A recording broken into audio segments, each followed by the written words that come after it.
你有冇試過明明好攰，一瞓低個腦總係轉個不停，一直喺度諗一個人，想一件事，越諗越嬲，越嬲越瞓唔着。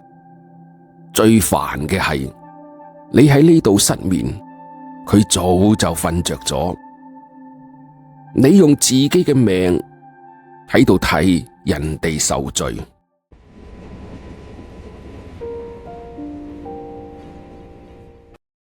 你以為自己一直喺度堅持，其實你只不過係反覆攞人哋嘅錯誤折磨自己。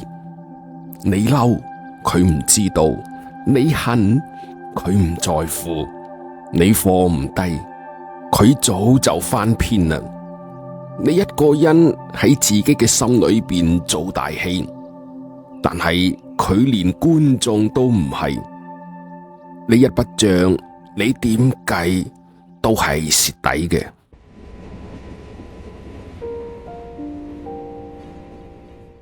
我第一次聽到呢一句話，成個人都呆住。人一輩子只不過係32,400天，你今年50歲，已經用咗2萬天，剩低嘅你仲要繼續攞嚟失眠、糾結、激氣、放唔低，咁你剩落嚟嘅人生就咁樣自己折磨自己咁度過。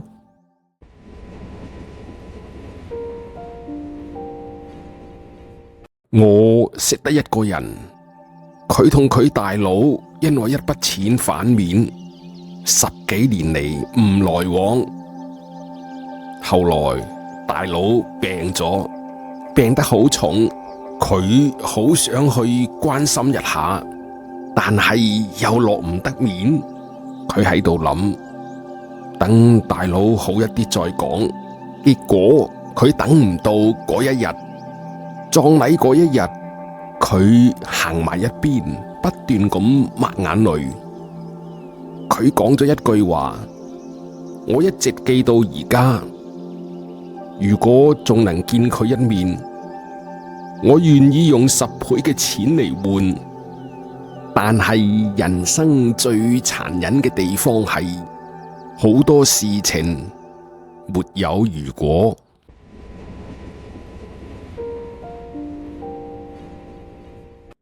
有一個老人，後生嘅時候俾同事搶咗機會，佢嬲咗幾十年。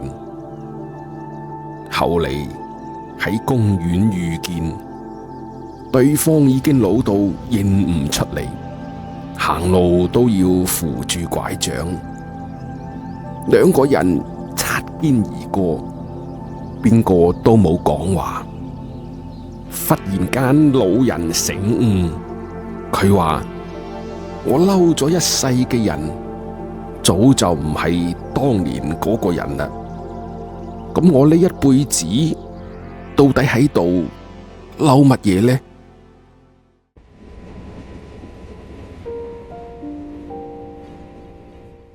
而家你應該明白啦吧？你以為自己一直喺度嬲嗰一個人，其實你只係心裏邊一直放唔低。我特別喜歡一句話，呢句話係咁講嘅：嬲一個人就等於係喺自己心裏邊買咗一套豪宅，邀請呢一個人住喺豪宅裏邊，日日折磨自己。咁為乜嘢你唔將佢送走呢？佢咩時候嚟，你係知道嘅；佢咩時候走，你亦可以知道。但係你就係一直留佢住喺裏邊。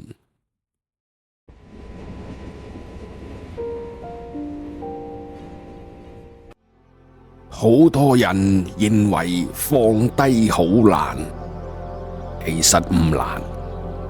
唔係叫你原諒佢，唔係叫你假裝乜都冇發生，而係叫你強迫自己停止繼續折磨自己。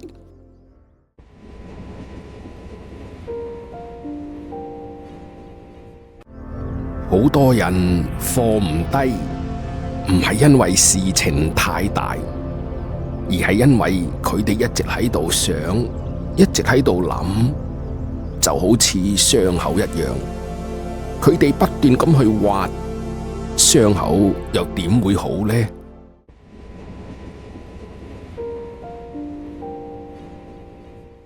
我教你一個簡單方法，保證煩惱唔過夜。今日嘅事今日解決，放唔低唔緊要，先放一晚，第日睇睇，再唔得再放一晚。你會發現好多事情唔係因為解決咗，而係你唔再執着，佢就過去啦。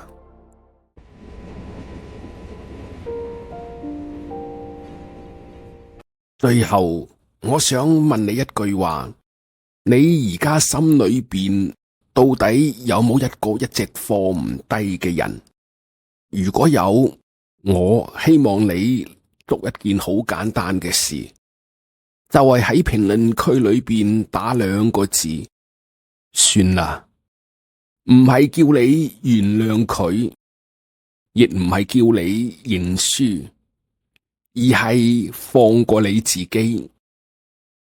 如果你更加下定決心，咁你就打4個字：一笑而過，使更多人能夠睇到，原來唔係只係自己一個人放唔低，原來大家都喺度慢慢學會放低。如果你啱啱諗到一個人，佢亦喺度被一件事困住，佢亦喺度失眠，佢亦係放唔低，咁就請你將呢條視頻發俾佢，你唔使解釋，佢就會喺某個晚上點開呢條視頻，然後佢忽然間會明白一件事，原來最應該放過嘅人係自己。